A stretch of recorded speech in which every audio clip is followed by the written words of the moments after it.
Plan is for the next couple of days, whilst it's warm, we got that lovely warm weather coming in, do a little bit of floater fishing. Something a little bit different.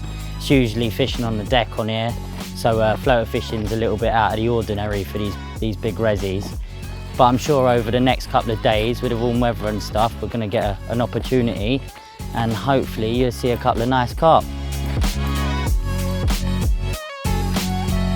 Floater fishing comes in loads of different forms. You can use loads of methods to catch carp on floaters, but it's generally the most fun, most exciting, which I like. I like stalking, keeping active. So that's why it sort of goes hand in hand with my fishing.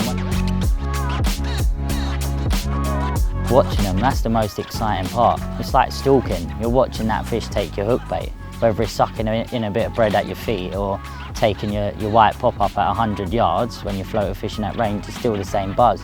So you just can't beat that.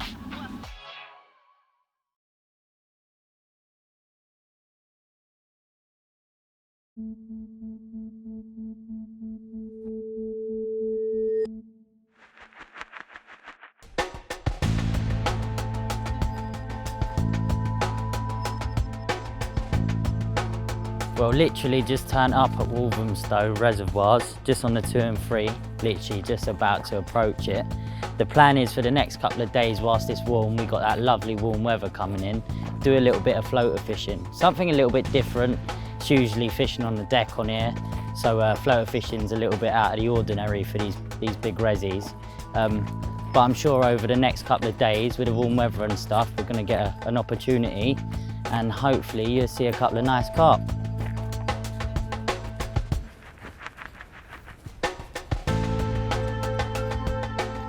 Literally the first swim I've walked into, there's a few fish out there on the surface, so gonna get a few floaters out there. It's not as windy as I thought, so gonna try and get them going, and hopefully we can nick one early doors. Put a couple of pouches of mixers out.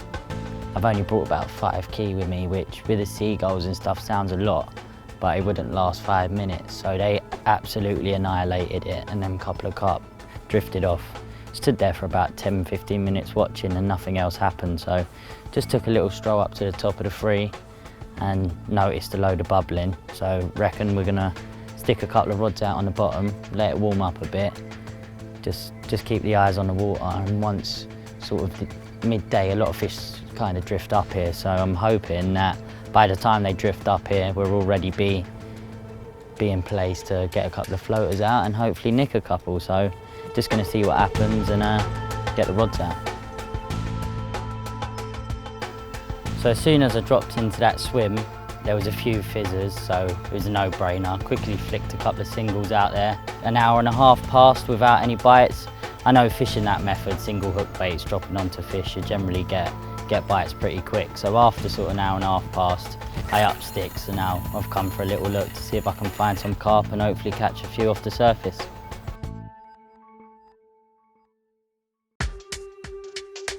I sort of learned how effective floater fishing could be when I first started fishing the parks and stuff like that, relating to their natural food and stuff, bread, fishing with bread on the surface and catching a lot more in the summer months in a short period than you would all year fishing on the bottom.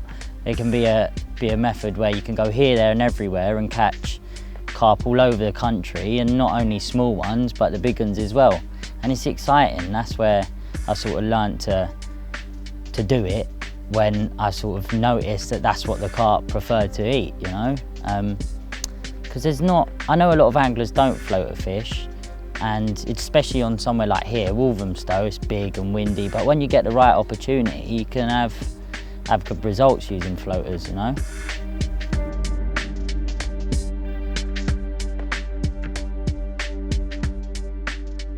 It's pretty important to do something that people don't if you know it's going to work. There's always no harm in trying, but when it does work, it usually works really well.